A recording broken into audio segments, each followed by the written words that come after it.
नमस्कार दोस्तों, स्वागत है आपका स्टडी फॉर सिविल सर्विसेज में। वीडियो को पूरा देखिए। कोई भी आपका फीडबैक है, कोई सजेशन है, तुरंत वीडियो में कमेंट करके जरूर बताइए। अच्छा लगे तो वीडियो लाइक जरूर कर लीजिए और ऐसे वीडियो लगातार फ्री में पाने के लिए चैनल को तुरंत सब्सक्राइब कर लीजिए और बेल आइकन को जरूर टैप कर लीजिए ताकि आगे भी सारे वीडियो आपको मिलते रहे। यूट्यूब में फॉलो करते हैं तो प्लीज ये वाला फ्री टेलीग्राम चैनल जरूर ज्वाइन कर लीजिएगा। सारे नोटिफिकेशन, सारे अपडेट यहीं पे आते हैं, ध्यान रखिएगा। स्टडी फॉर सिविल सर्विसेज का कोई भी पेड ग्रुप अगर आपको ज्वाइन करना है तो सिर्फ 856480560660897523864455 यही नंबर है हमारे, सिर्फ जहां पे कॉल या व्हाट्सएप कर सकते हैं। इंस्टाग्राम पे हमारा पेज जरूर फॉलो कर लीजिएगा, स्टडी फॉर सिविल .सर्विसेज है। ट्विटर पे हमको जरूर फॉलो कर लीजिएगा, @स्टडी फॉर सिविल्स है। नमस्कार दोस्तों, आप सभी का स्वागत है स्टडी फॉर एग्जाम में। दोस्तों, यह ऑनलाइन करंट अफेयर सीरीज का 9वां वीडियो है। वीडियो शुरू करने से पहले मैं आपको बताना चाहता हूँ हमारे कई पेड ग्रुप चलते हैं। अगर आप इन पेड ग्रुप को लेना चाहते हैं तो दिए गए नंबर पर कॉल कर जानकारी प्राप्त कर सकते हैं। तो आइए देखते हैं आज का पहला प्रश्न। हाल ही में अमेरिकी राष्ट्रपति जो बाइडेन ने प्रधानमंत्री नरेंद्र मोदी को अमेरिका की यात्रा के दौरान कितने कलाकृति और पुरावशेष सौंपे हैं? तो कुल 157 कलाकृति और पुरावशेष सौंपे गए हैं नरेंद्र मोदी को। और यह जो अवशेष प्राप्त हुए हैं भारत को, वह दूसरी शताब्दी से लेकर 18वीं शताब्दी के यह अवशेष हैं। और इनमें लक्ष्मी गणेश, गौतम बुद्ध, विष्णु, शिव पार्वती सहित जैन तीर्थंकरों के कलाकृतियाँ हैं। और बात करते हैं अमेरिकी राष्ट्रपति जो बाइडेन की। तो जो बाइडेन जो बने हैं वह अमेरिका के 46वें राष्ट्रपति बने हैं। और पहले जो राष्ट्रपति बने थे वह जॉर्ज वाशिंगटन थे। और वर्तमान में उपराष्ट्रपति के पद पर अमेरिका के कमला हैरिस जी हैं। हाल ही में किस अभिनेता को यूनाइटेड किंगडम की रॉयल नेवी में मानद कमांडर पद पर नियुक्ति देकर सम्मानित किया गया है? तो यह डेनियल क्रेग को मानद कमांडर के पद पर नियुक्ति दिया गया है। और डेनियल क्रेग जो है यह अंग्रेजी अभिनेता है। 007 वगैरह जो फिल्में हैं उनमें इन्होंने अभिनय किया है। ओजोन परत के संरक्षण का अंतर्राष्ट्रीय दिवस कब मनाया जाता है? तो यह प्रत्येक वर्ष 16 सितंबर को ओजोन परत के संरक्षण के लिए अंतर्राष्ट्रीय दिवस मनाया जाता है। और ओजोन परत संरक्षण के लिए 1987 में मॉन्ट्रियल प्रोटोकॉल पर हस्ताक्षर हुए थे। और पहली बार ओजोन परत दिवस जो है, ओजोन दिवस, यह 1995 में मनाया गया था। भारत के दूसरे सबसे बड़े तेल उत्पादक ऑयल इंडिया लिमिटेड ने हाल ही में असम के किस स्थान पर एक कुएं में प्राकृतिक गैस की खोज की है? तो यह जो है असम के तिनसुकिया जगह पर प्राकृतिक गैस की खोज की है। और असम में एक जगह है डिगबोई, जहां पर भारत ही नहीं बल्कि एशिया का सबसे पहली बार तेल कुआं का खनन किया गया था। बात करते हैं ऑयल इंडिया लिमिटेड की। तो ऑयल इंडिया लिमिटेड की स्थापना है वह 1959 में इसकी स्थापना हुई है। और यह एक महारत्न कंपनी है। बात करते हैं असम की। तो असम की जो राजधानी वह दिसपुर है। और यहाँ के जो वर्तमान सीएम है वह हेमंत बिस्वा शर्मा यहाँ के सीएम हैं। यहाँ पर काजीरंगा, डिब्रू सखैवा और ओरंग जो है नेशनल पार्क है। हाल ही में secure application for the internet अर्थात साई नामक एक सुरक्षित मैसेजिंग एप्लीकेशन को किस देश की सेना ने लॉन्च किया है? तो इसे अपनी भारतीय सेना ने लॉन्च किया है, secure application for the internet.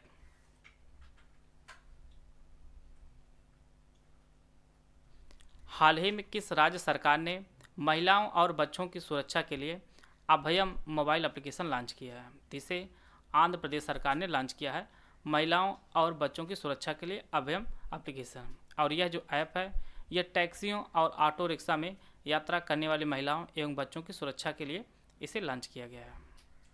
हाल ही में देश के पहले sports arbitration centre of India का उद्घाटन किरेन रिजिजू ने किस राज्य में किया है? तो इन्होंने गुजरात में इसका उद्घाटन किया है। और वर्तमान में यह कानून मंत्री हैं। किरेन रिजिजू वह वर्तमान में कानून मंत्री हैं। और इस sports arbitration centre of India का जो उद्घाटन है यह अहमदाबाद में किया गया है। और यह जो खेल क्षेत्र में विवाद होते हैं उनका निपटारा करेगा, आर्बिट्रेशन सेंटर ऑफ इंडिया। हाल ही में प्रधानमंत्री ने महाराजा सुहेल देव के स्मारक की आधारशिला उत्तर प्रदेश के किस जिले में रखी है? तो यह उत्तर प्रदेश के बहराइच में इन्होंने रखी है, महाराजा सुहेल देव के स्मारक की आधारशिला। बहराइच जो है सरयू नदी किनारे है, यह भी आप नोट कर लीजिएगा। बहराइच सरयू नदी किनारे है और यहाँ पे कतरनिया घाट वन्यजीव अभ्यारण्य स्थित है बहराइच में। हाल ही में ला पाल्मा ज्वालामुखी में विस्फोट हुआ है, यह किस देश में स्थित है? तो यह स्पेन में स्थित है ला पाल्मा ज्वालामुखी, और यह स्पेन के कैरोनो आइलैंड में स्थित है। और स्पेन की जो राजधानी है वह मैड्रिड है। मैड्रिड जो है वह स्पेन की राजधानी है और यहाँ की जो करेंसी है वह यूरो है।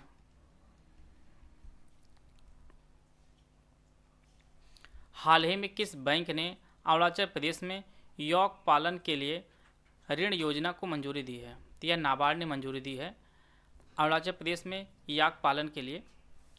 बात करते हैं नाबार्ड की, तो यह परीक्षा में कई बार इसके फुल फॉर्म को भी पूछा जाता है और इसका फुल फॉर्म होता है national bank for agriculture and rural development, इसका फुल फॉर्म होता है। और इसकी जो स्थापना है वह 12 जुलाई 1982 में इसकी स्थापना हुई थी और इसका जो मुख्यालय है वह मुंबई में स्थित है।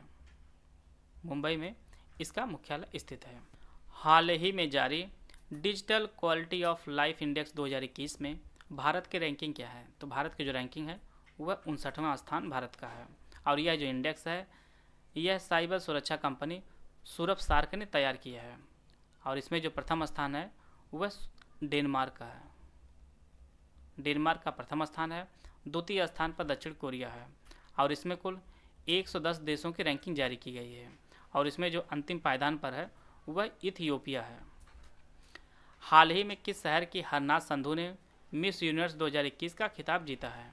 तो यह जो है चंडीगढ़ की रहने वाली हैं हरनाथ संधू, जिन्होंने मिस यूनिवर्स 2021 का खिताब जीता है और यह इसका 17वां संस्करण आयोजित किया गया था मिस यूनिवर्स का और इसे इजराइल में आयोजित किया गया था और कुल 80 देशों के प्रतिभागियों ने इसमें शामिल हुई थी और यह हरनाथ संधू मिस यूनिवर्स का खिताब जीतने वाली तीसरी भारतीय महिला बनी है। इससे पहले 1994 में सुष्मिता सेन और वर्ष 2000 में लारा दत्ता ने मिस यूनिवर्स का खिताब जीता है, अर्थात 21 साल बाद जो है हरनाथ संधू ने मिस यूनिवर्स का खिताब भारत के लिए जीता है। 1 अक्टूबर से शुरू हो रहे दुबई एक्सपो 2020 में इंडिया पवेलियन उद्घाटन किसने किया है? तो यह जो उद्घाटन है यह पीयूष गोयल ने किया है दुबई एक्सपो 2020 में इंडिया पवेलियन का, और वर्तमान में यह केंद्रीय वाणिज्य एवं उद्योग मंत्री हैं पीयूष गोयल। हाल ही में किस राज्य के जुडिमा राइस वाइन को जीआई टैग दिया है? तो यह जो जीआई टैग प्राप्त हुआ है यह असम को प्राप्त हुआ है जुडिमा राइस वाइन का, और इसके साथ ही एक सोजत मेहंदी जो है यह राजस्थान को जीआई टैग प्रदान किया गया है। बात करते हैं जीआई टैग की, तो सबसे पहला जो जीआई टैग प्राप्त हुआ है भारत में वह दार्जिलिंग चाय जो पश्चिम बंगाल की है उसे प्राप्त हुआ है और यह जो जीआई टैग प्राप्त होता है इसकी जो वैलिडिटी होती है वह 10 साल के लिए होती है, यह भी आप लोग नोट कर लीजिएगा। और इससे पहले जो है असम में तेजपुर की लीची को भी जीआई टैग प्राप्त हो चुका है। हाल ही में टोक्यो पैरालंपिक 2020 में भारत के लिए पहला स्वर्ण पदक किस खिलाड़ी ने जीता है? तो यह जो पदक है यह अवन लेखरा ने जीता है और अवन लेखरा जो है यह 10 मीटर एयर राइफल शूटर है। टोक्यो पैरालंपिक में भारत ने कुल 19 पदक जीते थे, जिनमें 5 स्वर्ण थे, 8 रजत थे और 6 जो है वह कांस्य पदक थे, ये आप लोग नोट कर लीजिएगा। हाल ही में किस स्पेस एजेंसी ने पृथ्वी की सतह की निगरानी के लिए शक्तिशाली सैटेलाइट लैंडसैट 9 को लॉन्च किया है? तो इसे नासा ने लॉन्च किया है शक्तिशाली सैटेलाइट लैंडसैट 9 को पृथ्वी की सतह की निगरानी के लिए। हाल ही में किस देश के एक मानवीय संगठन को 2021 UNHCR नानसेन रिफ्यूजी अवार्ड का विजेता घोषित किया गया है? तो यह जो संगठन है यह यमन का संगठन है। बात करते हैं UNHCR की, तो इसकी जो स्थापना हुई है वह वर्ष 1949 में इसकी स्थापना हुई है और इसका जो कार्य है वह रिफ्यूजी लोगों की राहत सामग्री पहुंचाना और उनकी सुरक्षा उपलब्ध कराना इसका प्रमुख कार्य है। और यमन की जो राजधानी है वह सना है और यहाँ की जो करेंसी है वह रियाल है। हाल ही में किस राज्य से संबंधित श्याम सुंदर जियाणी को UN land for life award से सम्मानित किया गया है? तो यह जो है राजस्थान के हैं और यह भूमि संरक्षण का सबसे बड़ा पुरस्कार है, UN land for life award, और यह जो है राजस्थान के एक प्रोफेसर हैं। हाल ही में नजला बोर्डेन किस देश की पहली महिला प्रधानमंत्री नियुक्त हुई हैं? तो यह ट्यूनीशिया की पहली प्रधानमंत्री नियुक्त हुई हैं, नजला बोर्डेन। और ट्यूनीशिया की जो राजधानी है वह ट्यूनिस है और यहाँ की जो करेंसी है वह दिनार है। हाल ही में नमामि गंगे कार्यक्रम का शुभंकर घोषित किया गया है। तो यह जो शुभंकर है यह चाचा चौधरी को घोषित किया गया है और चाचा चौधरी जो है यह भारतीय कॉमिक पुस्तक के चरित्र है। और नमामि गंगे कार्यक्रम जो शुरुआत हुई है वो वर्ष 2014 में इसकी शुरुआत हुई है। वीडियो अगर आपको अच्छा लगा तो आप लाइक कर सकते हैं, चैनल सब्सक्राइब कर लीजिए। वीडियो को पूरा देखने धन्यवाद। जय हिंद, जय भारत।